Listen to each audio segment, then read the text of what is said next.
podemos cambiar esta realidad. Y hagamos juntos el Quito y Pichincha que soñamos. Paco Alcalde, Capi Zapata Prefecto. Alcalde, CNE 2019. Fin de espacio promocional y publicitario. 8:33. Sí. Estamos recordando hace un año, dice Polibio Córdoba. Estuvo aquí quien ahora nos representa en la nación azteca. ¿No está? No. No sé. Bienvenido, buenos días, Mucho doctor gusto, Polibio Córdoba. mi querido Gonzalo. Sedatos al aire. ¿Cómo está el país, doctor? Qué pregunta, Gonzalo. Buena, muy bien. Pues primero quiero decirte, Gonzalo, que nosotros estamos ya 44 años cumplidos en la investigación, en el trabajo diario. Y nos iniciamos casi juntos. Nos iniciamos casi juntos. Me estaba acordando de cuando tenías el estudio en la Radio Páez, en la calle Páez. En la calle Páez. Y pero claro, yo ya trabajé en Radio Quito. No, en Radio Quito. En Canal 8. Canal 8, muchos años. Y yo me recordaba que una vez, por ahí por los años 2003, 2004, que invitaste a Rafael Correa a hacer una exposición de cómo estaba el país, en fin. En La Paz. En La Paz. Ahí apareció él por gestiones de Alberto Acosta, papá. Claro. Mire, ha venido un catedrático impresionantemente interesante. Uh-huh. Se llama Rafael Correa, al punto que yo pensaba que era de la Altísima, ¿no? Los Correas, ¿te acuerdas tú? Claro. Y Gonzalo. Le digo, usted es de una familia... No, dice, yo soy de... ¿Cómo decir? De Chaltura nomás, ¿no? No, pero te digo, en el programa él dio una cantidad de información. Esa entrevista es interesantísima. Sería bueno de tenerla. Y entonces él dio una cantidad de información. Sí, está en porque eso. Hablaba, pero con tanta... No, ahorita no. Hablaba con tanta firmeza, en fin. Y de que la economía está así, que está el Producto Interno Bruto así, la inversión asado, que ni sé cuánto.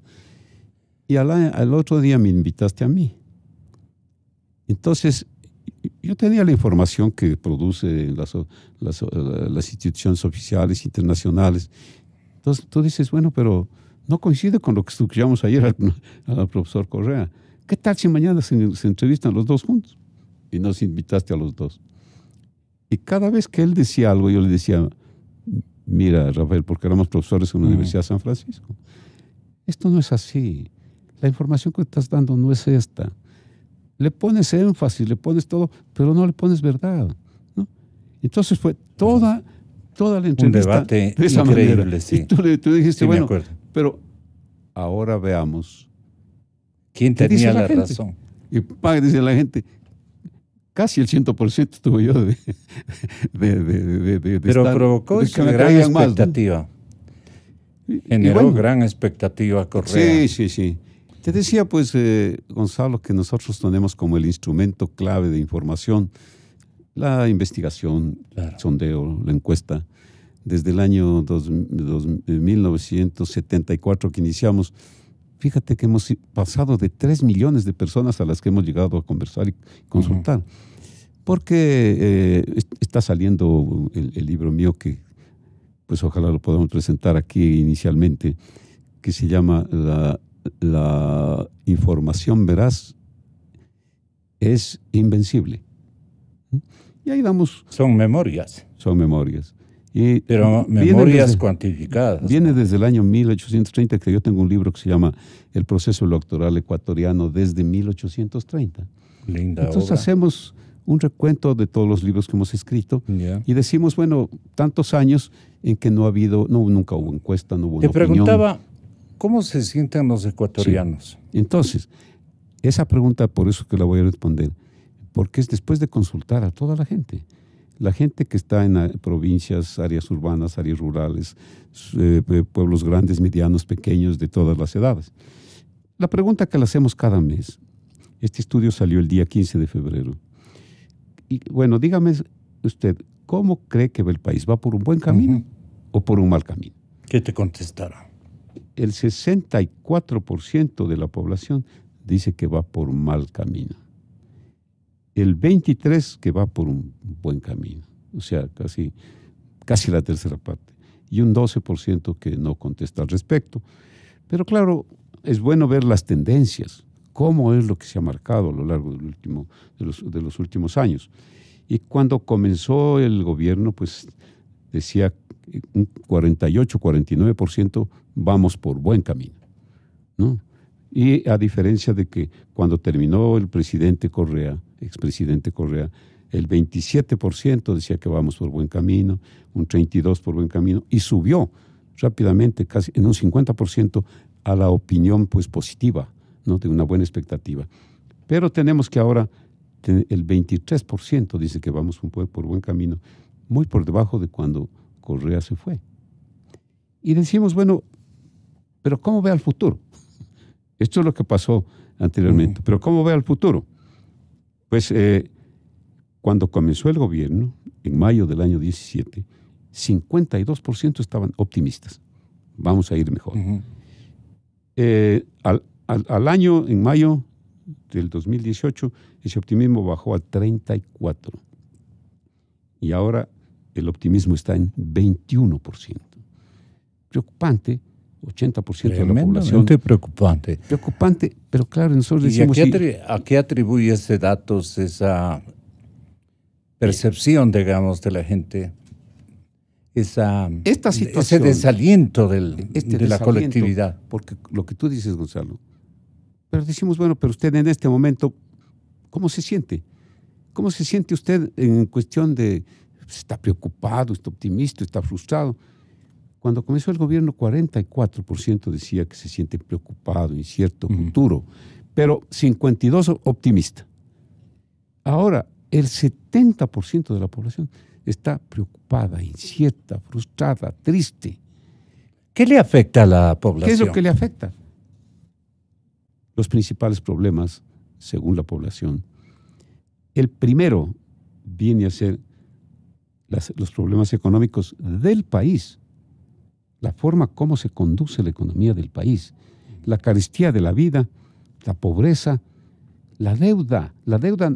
Primero la deuda del país, la deuda total, pues que se llega incluso a calcularla cercana a los 90.000 millones de dólares. Luego, el desempleo, subempleo. Entre los problemas económicos y el desempleo suman 51% de la preocupación nacional. Esa es la razón por que la gente se siente como habíamos mencionado hace un momento. Y luego viene un tercer factor, que es el factor de la corrupción, que le tiene a la gente preocupada y molesta. Indignada, casi indignada. Indignada. Cabe esa adjetivización. Incluso si tenemos un tiempo, vamos a decir cómo cuantifica esa indignación la gente. Pero, para ser más vulgarón, cabreo social hay este momento. Exactamente. Lo que habla la gente, lo que dice la población. Estoy molesto, no sé por qué se descubre tanto, pero no se recupera nada, ¿no? Es tan claro, vamos a mencionar también vicepresidente preso, ministros preso, pero la mayor parte están fugados, claro. Pues, ¿no? No, y el dinero está a buen recaudo. Y el dinero a buen recaudo, se llega a estimar de que son 72.000 millones los que se robaron. Luego, otro punto clave, la inseguridad, la delincuencia, la violencia, 10 puntos. Hasta aquí llevamos 70% de la preocupación con que estas hace de que tenga la situación esta de peligro. Yeah. El manejo del gobierno, el manejo de la política, la situación política en general, la migración extranjera. La migración extranjera. ¿Por qué? Está molesta a nuestra gente por esta invasión. Por esta invasión que llega a sumar hasta el 10%. Claro. Todo esto suma prácticamente el 90% de la razón de la preocupación. O sea que de la población. Frente, por ejemplo, a la presencia de ciudadanos venezolanos, ¿no? Sí. cubanos. Cubanos, bastante cubano también. Hay una especie de fastidio de parte de la ciudadanía. Hay una especie, vamos a decirse, una composición. Fastidio, compasión, solidaridad. Solidaridad, esa es la palabra. Pero entremezclado todo. Entremezclado con todo eso, ¿por qué sucede? En los grupos focales que hacemos permanentemente, aquí la veo a mi hija Nancy que llegó, entonces ella es la que maneja los grupos focales, y le preguntan, bueno, ¿cómo ve usted la situación de empleo? Dice, mire. Vengan a cita. Vente, Nancy. Mi hijo, mi esposo, sin empleo. Mi hijo termina la secundaria, no puede entrar a la universidad. Se va a presentar mi hijo a un puesto al que están llamando en tal empresa. No tiene experiencia mi hijo, recién ha salido de la universidad o tiene una experiencia menor. Pero junto a él está, y claro, él pide más de $1,000 de sueldo. Está un venezolano calificado, con experiencia, 15 años, y está pidiendo $400. Entonces, frente a una persona que, claro, no tiene experiencia en el país, pero tiene una experiencia profesional, que cobra menos de la mitad, o aspira, digamos. Entonces va el venezolano. Y en el segmento femenino es mucho más todavía. Mucho más. Mucho más conveniente emplear a una venezolana que a una connacional. Bueno, yo te veo con cierta cara también, ¿no? es posible que sea, aparte de eso, pues de que sea una mujer exuberante, ¿no? Sí. Entonces, le ponen a esta persona, pero claro, si tú vas, por ejemplo, en forma práctica, hay en los hospitales, clínicas privadas, una serie de enfermeras que son venezolanas profesionales. Que es posiblemente en las clínicas particulares, en clínicas o macroconsultorios, sí. ¿no? Y pues deben tener una práctica muy buena, positiva de su profesión, sí. frente a nacionales que cobran más. Entonces se quedan con este personal. Esto entonces hace que sean las razones para esta enorme preocupación que tiene la población. Pero bien. Perdona, las menciones sobre desempleo, ¿de qué orden son? Bueno, el desempleo está, lo tenemos, nosotros tenemos que... ¿En qué ámbitos hay más queja de desocupación, por ejemplo? Verás, en lo que se refiere al desempleo, claro que de acuerdo a las cifras oficiales, el desempleo pues está en el orden del 4 o 5%, ¿no? Pero si a eso también nosotros le unimos el subempleo, y la población que no está eficientemente ocupada, tenemos que superar, pues, hasta llega a superar el 60-70% de la población. Entonces la cosa es grave. La cosa es muy grave. Mira, hay a diciembre del 2018, 4.731.000 que tenían el empleo adecuado. El empleo adecuado. Empleo inadecuado más el desempleo viene a ser a 4.731.000 frente a 3.262 de empleo adecuado. La mayor parte de la población económicamente activa está o desempleada o subempleada o con un empleo inadecuado. ¿Y cuál es la diferencia del empleo parcial, el subempleo y el empleo inadecuado? El subempleo se lo mide de dos formas. Que no tiene el número de horas que podría trabajar la persona. Tiene medios tiempos. Que está ejerciendo una actividad que no corresponde a su especialidad y que está ganando un sueldo inferior al que le corresponde. Entonces, la suma de estas variables hace que una persona sea su empleado. Estoy trabajando solamente a medio tiempo. Estoy trabajando en algo que no es mi especialidad. Por ejemplo, tienes un profesional que está trabajando de taxista. Yeah. Tienes un abogado que está trabajando en una actividad que no es la que le compete. Esa es la situación en la que vive entonces la familia, en lo que se relaciona al empleo y el desempleo. Ahora, Y esta arista es la más delicada o que compromete a un universo mayúsculo de la población ecuatoriana. exactamente, eso es lo que te decía hace un momento. El gran problema es que si, claro, la medición, no te olvides también, pues Gonzalo, que contigo hacíamos un análisis muy similar hace muchos, muchos años, antes de la década perdida. Y la metodología, esto es importante que yo la repita ahora, la metodología para el cálculo del desempleo, para el cálculo del subempleo, para el cálculo de lo que se llamaba pues la población deficientemente ocupada, era otra. Era una población, esas metodologías iban a lo realmente que pasaba en el país. Las nuevas metodologías cambiaron la forma de medir el desempleo. Por ejemplo, se ponía que la edad de los subempleados, o la edad la edad para medir de los ocupados, ya no era de 12 años, tenía que ponerse de 15 años, de 16 años, con lo cual entonces el denominador de la población económicamente activa es mayor.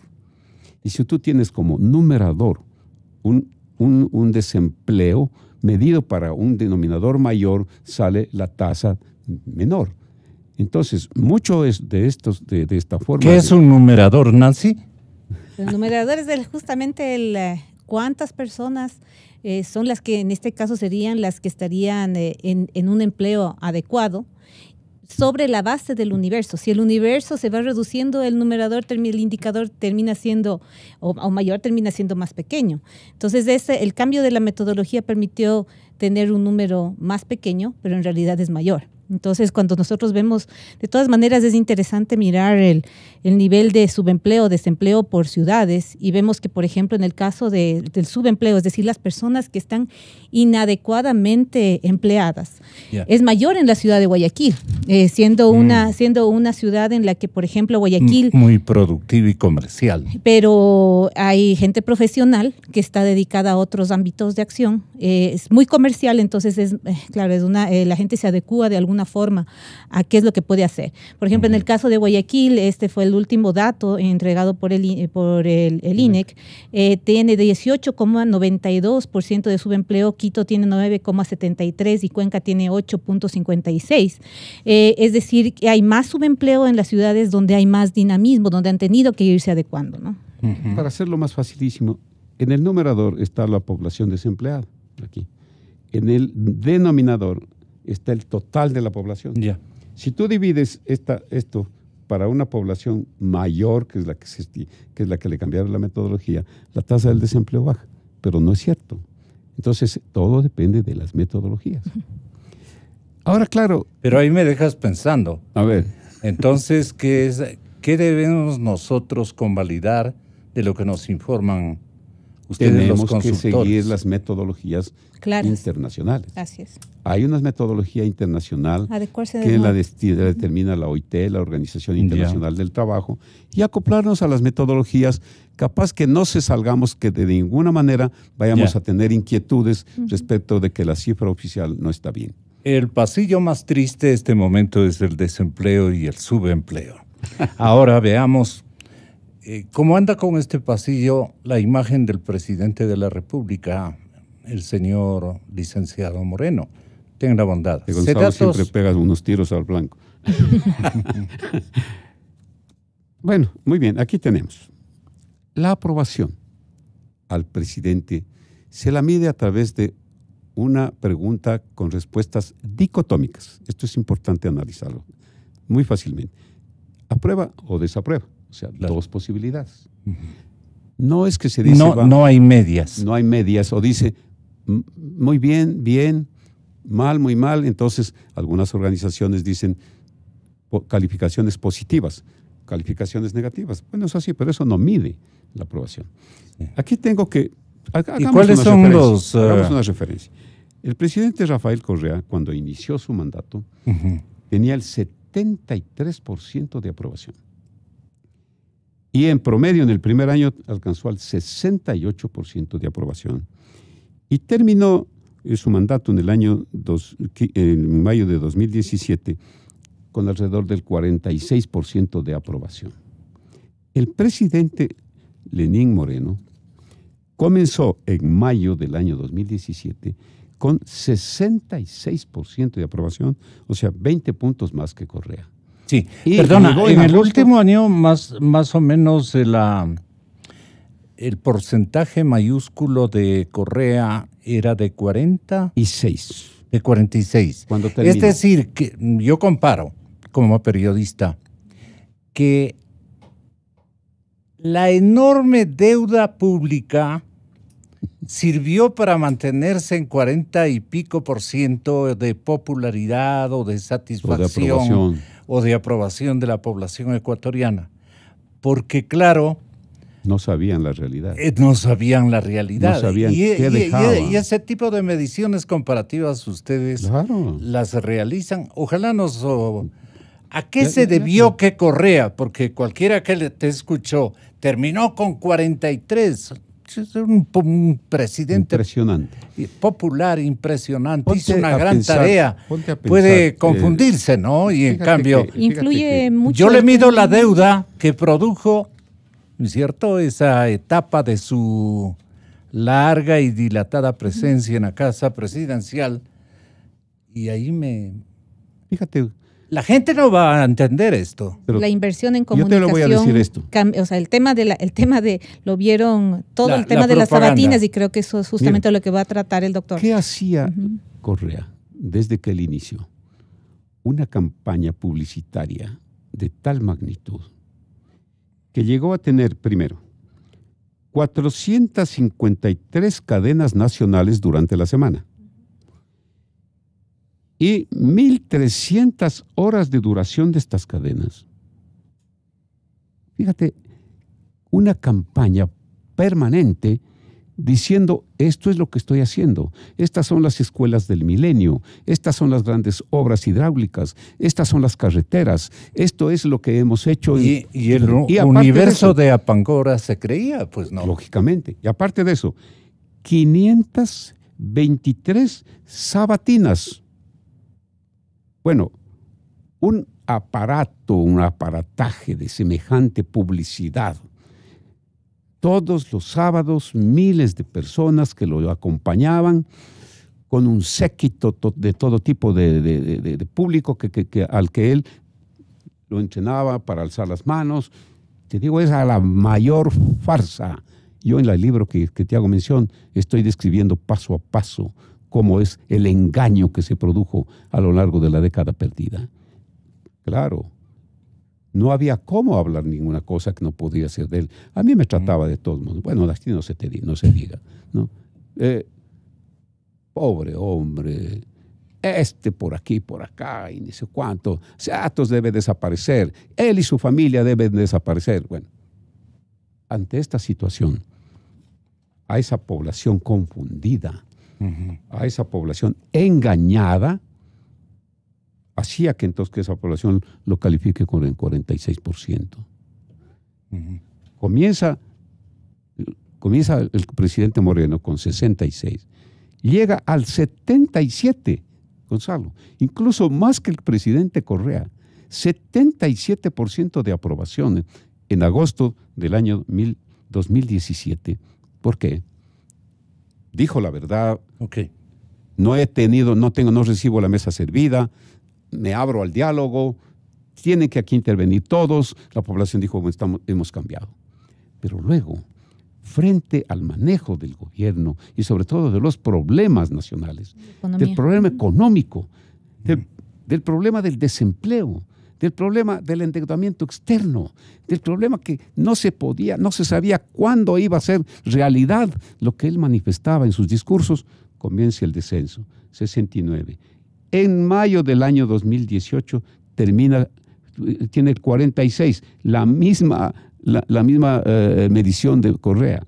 Baja al 41, 33 y ahora al 15 de febrero, esta es la primera información que la damos a través de Radio Democracia a todo el país, al 15 de febrero tiene una aprobación de 30.3%. Moreno. Mucho menor. ¿Por qué no convence el gobierno de Moreno a la población, Nancy? Porque cuando hacemos todo el tema cualitativo, la gente entiende que no hay un rumbo y entiende que no encuentra una respuesta a sus necesidades de temas de empleo. Por ejemplo, le preguntábamos a la gente si alguien a nivel nacional, esta es una encuesta muy grande, la última encuesta nacional que acabamos de terminar es de 3.500 casos. Es una encuesta muy robusta, tiene 17 ciudades estudiadas y más de 34 lugares de toma de información. ¿Y los resultados? Dice, el 48% de las personas indicaron que ellos o alguien cercano a su familia había perdido el trabajo en los últimos 3 meses. La indignación, la preocupación de que no cala todas las acciones, bueno, el tema de corrupción, el tema de las preocupaciones nacionales, que es el tema de un país caro, la carestía de la vida, no poder tener fuentes de trabajo, y no estoy hablando solo en Quito y Guayaquil. Estos grupos focales o trabajo cualitativo que son de laboratorio lo hacemos en todo el país. Escuchar en Babahoyo, en Quevedo, en Yahuachi, en Chimborazo, en Guano, en el Puyo, o sea, estamos en todas partes y la gente termina diciendo lo mismo. No hay fuentes de trabajo, es un país caro, mi preocupación permanente es que no poder regresar a mi casa porque puedo ser asaltado. El tema es un punto de inseguridad. Es de una inseguridad absoluta. Entonces, las acciones sobre el tema económico no han calado hacia abajo. Si bien ha habido una conversación con las áreas, con el empresariado, que sí lo ha visto, pero no cala hacia abajo. No hay una posibilidad, hay mucho cierre Hay mucho cierre de empresas pequeñas y medianas que terminan, por eso el tema del acceso a estos tipos de trabajos como Uber, por ejemplo, perdón por la publicidad ahí, pero estos trabajitos de poder hacer algo en el momento, porque ya no tienen qué más hacer, han ido creciendo. Es como un nicho de mercado que les ha permitido tanto a empresas como a las personas que han quedado en el desempleo o en el subempleo, y que simplemente no solo eso, sino que son empresas que no tienen la liquidez. Han logrado subsistir. Nosotros tenemos... O han apoyado la subsistencia. De alguna forma. De alguna forma. Te digo, nosotros pero eso no es todo. Sí. Nosotros vivimos una situación bien difícil en el edificio donde funciona Sedatus, que tú conoces. Todos los días, desde las 7 de la mañana hasta las 3 de la tarde, hay alrededor de 300 personas, cosa que es una multitud, queriendo ingresar a la Embajada de Venezuela porque quieren legalizar su situación. Reciben el papel e inmediatamente salen a ser un competidor de un ecuatoriano. Y ellos son los que tienen más opción a veces de poder tener ese trabajo. Hemos pedido nosotros a la Cancillería que nos ayude para que se sitúe en otra parte esto porque no van a visitar consulado. Se trate adecuadamente a sus ciudadanos, porque no están bien tratados. La respuesta que se obtuvo fue una respuesta pero tremendamente grosera hacia nosotros, de que por qué que tenemos que nosotros decir que no se reciba, que no se atienda a las personas. No, nosotros queremos que sean atendidos debidamente, como corresponde, no montones y montones pero de gente. En contra de los derechos humanos. En contra de los derechos humanos. Y sobre todo, si nos manda nos dice la Cancillería que no hay el embajador todavía legalizado aquí, eso pone más en problemas. Pero entonces, junto a lo que hablábamos de aprobación. Por los dos presidentes que este momento en paralelismo subsisten en la nación venezolana. Así es. Entonces, y bueno, fíjate que la credibilidad del presidente, del presidente Moreno, de lo que comenzó con 63, una credibilidad mucho mayor a con la que se fue Correa de 39, pero te voy a dar los datos después de cómo está Correa ahora, ¿no? 63. Ahora tiene 28% de credibilidad. Es una credibilidad que al menos los ecuatorianos no nos esperábamos. ¿Por qué? Como consecuencia de que no se hace en realidad todo lo que se habla, los 250,000 empleos cada año, y no llega ni a la tercera parte. Casa para todos, en fin, todos esos proyectos. Pero no es por falta de diagnósticos, porque tienen ahí este momento mandando en Palacio a un planificador que debe por lo menos saber medir las cosas, ¿no? Lógicamente. Pero también la gente es molesta porque dice, pero si detrás de todas esas personas están excorreístas. Entonces, bueno, esa es una imagen. Lo que se tiene que hacer es informar debidamente. ¿Qué estratos odian más a la comparecencia al país de una administración eminentemente correísta? ¿Qué estratos sociales odian más al correísmo? ¿O Mira, son adversarios? Esa es una pregunta que se debe contestar y la vamos a hacer. Bueno, Porque cualitativamente hemos desarrollado un tema. Y ya que mencionas eso, lo voy a mencionar a Correa también. Antes, hasta que lo encuentre el dato, No, que lo tengo. el tema cualitativo, ¿qué es lo que está pasando, qué pasó con el correísmo? Y es que la población se ha sentido... Esa es buena pregunta. ¿Qué pasó con el correísmo? La gente se sintió defraudada de la situación, porque ellos tenían la población tenía una imagen que fue fundada a partir de mucha inversión de dinero de los propios ecuatorianos, que no sabíamos que se invirtió tantos millones de dólares en la imagen y en una comunicación tremendamente positiva hacia el gobierno y hacia el presidente. Y la gente dice, me sentí defraudada, me siento defraudada, pero ahora me siento más aún defraudada porque las acciones, yo pensaba que iban a haber cambios y los cambios no se han dado. ¿Por qué se han sentido defraudadas? Pero eso también puede ser una catapulta y es peligroso. Pero fíjate que cuando Correa se fue, tenía 39% de credibilidad. Ahora tiene 23, 5 puntos menos que Moreno. Si podríamos decir que es una credibilidad baja en comparación con la que él tenía, porque viene a ser, al promedio que él tenía era solo 50, pero 23 puntos es fuerte, pues. Lógico. La vigencia continua. O sea que tiene lo que se haya... Y la necedad, un voto duro.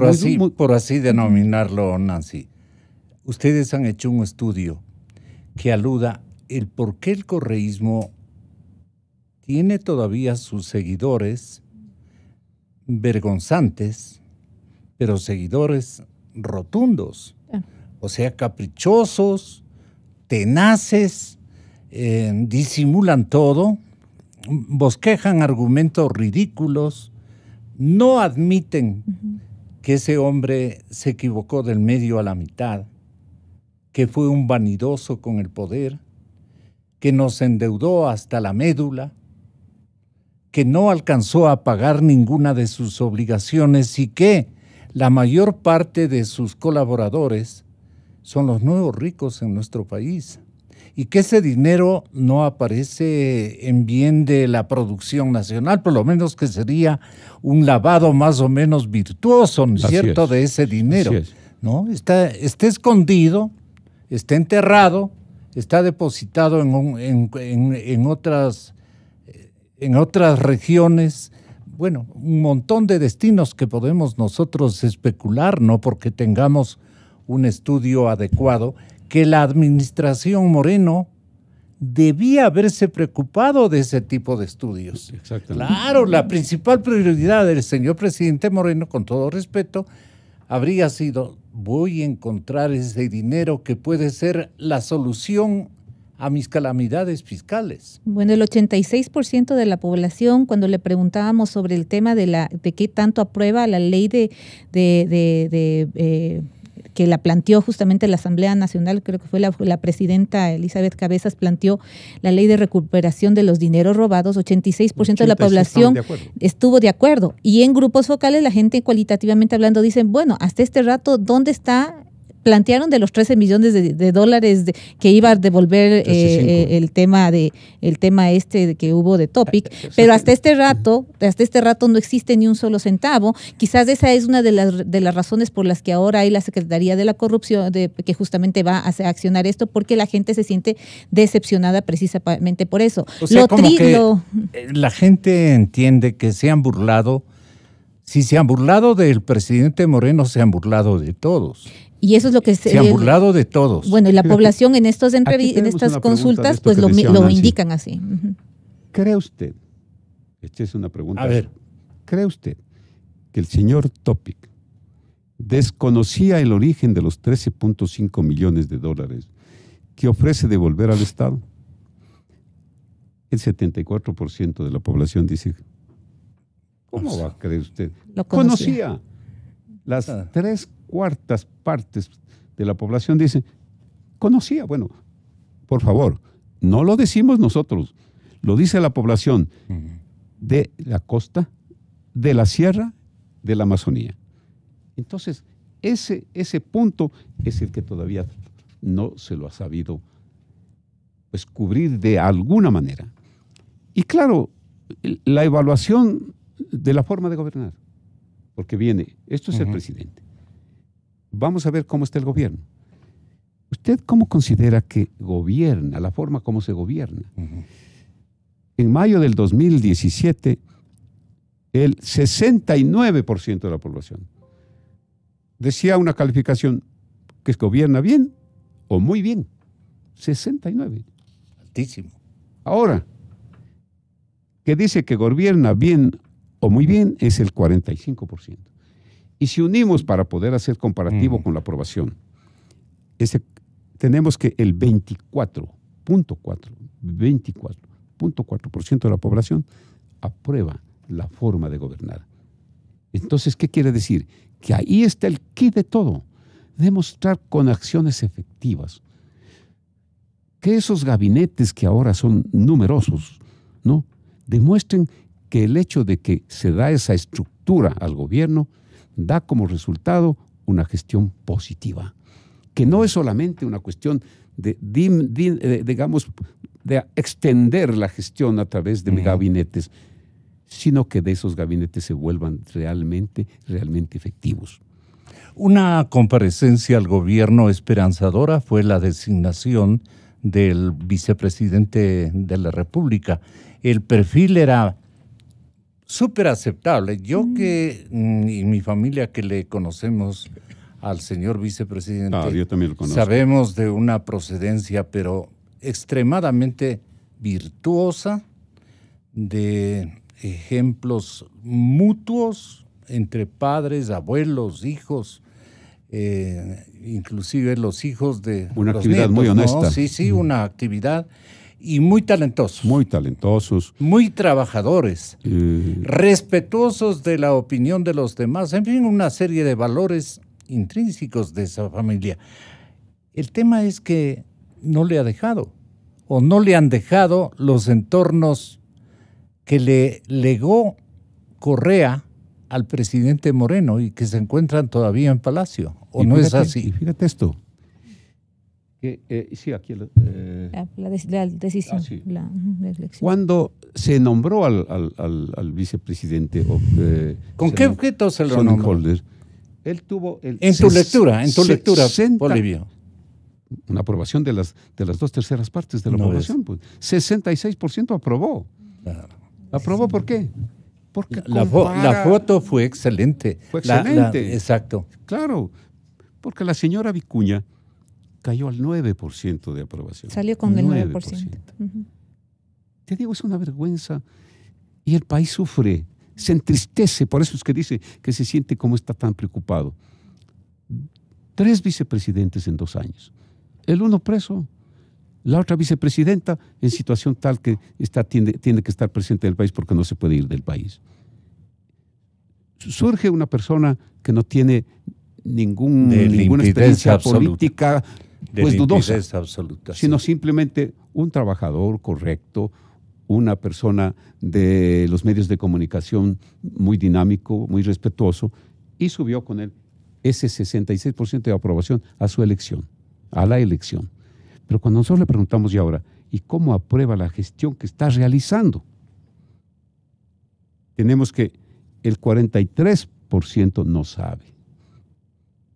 No se atreve a decir si aprueba o desaprueba, porque no se conoce qué gestión es la que está realizando el señor vicepresidente Sonnenholder y espera que vaya a estar encargado de funciones que pueden ayudar a la gestión del gobierno. Pero si en un gabinete, él no es el que va a presidir, claro, sino va a presidir otra persona. Nombran al vicepresidente y acto seguido a las 2-3 semanas dispersan el reparto del gobierno cupular. Entonces, ¿Cómo entiendes eso? Eso se podría Vos encárgate de esto, tú o de esto otro. Se organizan entre ellos y se reparten y el señor presidente convalida esa decisión. Y entonces la gente dice, ¿y el vicepresidente? ¿Por qué no se le da la opción? ¿Por qué no es el que preside? Él debería presidir. Ha habido casos cuando se conformaron los gabinetes operativos. ¿Pero qué dice la gente? La No gente, leas pues, tú. primero, ¿Qué te dice la gente? yo no quiero decir lo que yo pienso. Siempre yo me pongo en el lado de lo que la gente opina. El hecho de que el 43%, Gonzalo, de la población no pueda contestar porque no conoce qué realmente es lo que está haciendo el señor vicepresidente. Entonces esto simplemente resulta que alrededor de un 50%, un 57% conoce más o menos. Y de lo que conoce, claro, tiene una aprobación superior al 45% de lo que está haciendo y de los que saben. Entonces, denle Más que todo por el tema económico, la confiabilidad en el vicepresidente debe ser, me atrevo a pensar, supongo que debe ser infinitamente mayor a la modalidad o a la estrategia que ha usado el presidente Moreno. O sea, hay mejores expectativas de que haya un buen manejo económico en favor del vicepresidente. Y debemos tener nosotros... Sin afán de comparar a quién le creen más. De ninguna manera. Sí. Pero si es una persona que llega sin mancha prácticamente, Así es. ¿no? Que llega con el afán de servir. No es, claro que no es un experto en materia X, en materia Y, en materia Z, pero sí es una persona con una cultura general formidable, claro, que es suficiente y buenas intenciones. Y buenas intenciones, transparencia, ¿no es cierto? Valores que entonces puede ayudar en ese sentido, sobre todo para que la gente diga, pero no le dejan. Pues sobre todo para que la gente diga, qué bueno que está este señor ahí.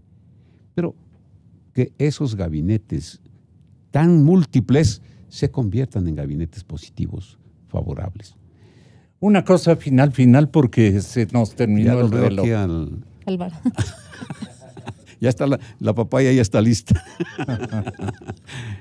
Hay una serie de cosas interesantes que nosotros podríamos hablar de la asamblea. Otro momentito nos reunimos. Pero sí quisiera decirte algo que llegó anoche. Algo que llegó anoche. A ver. ¿Está usted de acuerdo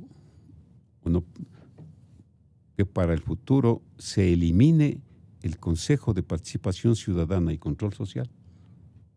¿Cómo te parece esa pregunta? Fantástica. Y luego, la otra pregunta, que les voy a dar las respuestas para las dos preguntas. ¿Está usted de acuerdo o no que para el nuevo Consejo de Participación Ciudadana y Control Social se elimine la facultad de nombrar a las autoridades de control? Primera pregunta. ¿Está usted de acuerdo o no que para el futuro se elimine el Consejo de Participación Ciudadana y Control Social? 54% dice que sí. 45.6% dice que debe continuar. Si estamos frente a unas elecciones, en proceso el proceso hacia el 24 de marzo, esto lo va a contestar la población. Va a nombrar a los nuevos vocales del Consejo de Participación Ciudadana. Pero va a nombrar cuando esa misma población, en un 54% dice que mejor no debe haber el Consejo de Participación Ciudadana. Y cuando le decimos, ¿y usted está de acuerdo que ese nuevo Consejo de Participación Ciudadana debe continuar eligiendo a las autoridades de control? Tenemos que 59% dice que no, que se debe eliminar esa facultad, y el 41% dice que debe continuar. Entonces, es momento, Gonzalo, ante este proceso ¿para eleccionario, hacer algún claro reparo a esto? Bueno, aprovechando. Yo creo que esa es la pregunta. Antes de poner a la población a contestar una papeleta que está llena de personas que ni siquiera sabe de quién se trata. Y son totalmente desconocidos. Desconocidos. A nadie le interesa. Bueno, ¿qué es lo que más le conviene en este momento al país? Que se nombre un Consejo de Participación Ciudadana con ciudadanos que no se sabe realmente. Hay que respetar a las personas, pero tenemos que también ver quiénes son los que lo van a conformar ese consejo. Uh-huh. Y si, como está actualmente la ley, ellos se van a considerar el quinto poder del Estado, claro, para designar a las autoridades, el pueblo sale con esta respuesta que nos atrevimos a preguntarle. Muy bien. Muy bien, Polibio. No debe continuar. Señor el presidente, Consejo de Participación escuche, porque nos va a Ciudadana hacer un y daño Control Social. irreversible. Si usted no toma empeño en esta situación, en este ítem político, estratégico e histórico, nos va a hacer un daño. Anticipémonos. Exactamente. Curémonos en sano, Curémonos como en decían sano. los abuelos, ¿no? Ese quinto poder del Estado lo creó el expresidente para él manejar absolutamente a su antojo quién debe ir ahí en esta superintendencia, en esta función, en esta otra, porque ellos simplemente eran obedientes de la ¿Y de la qué elección. qué desean que haga yo? Puede decirnos el presidente Lenin. Bueno, hay que buscar la solución. Y la solución hay que darla sin duda. Porque Sin duda.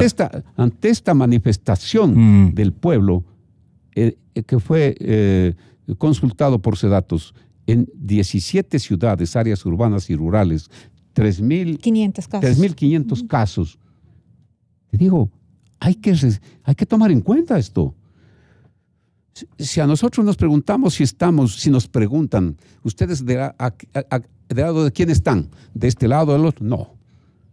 Nuestra misión es hacer el estudio totalmente profesional, idóneo, capaz de respetar la opinión pública.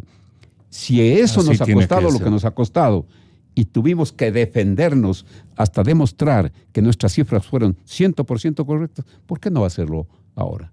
O sea, esta es la respuesta, Gonzalo. Fíjate que, y lo tenemos con las respuestas, Quito, resto de la costa, Quito, toda la sierra, Amazonía. En la costa, el 40% está de acuerdo en que se elimine. El 31% dice que debe continuar. Y otro lado, el 29% no sabe. Esa población tiene que ser explicada. ¿De qué se trata el Consejo? ¿Cómo se lo va a conformar? Entonces, esto yo creo que es el momento para tomar una decisión. A lo mejor a través de una consulta popular adicional, que no se haga la elección el 24 de marzo, que en vez de hacer esa elección se le pregunte esto a la población. Perfecto. Nancy y Polibio Córdoba, de la firma Sedatos, han honrado este programa de noticias y opinión. 92.5. Transmitiendo con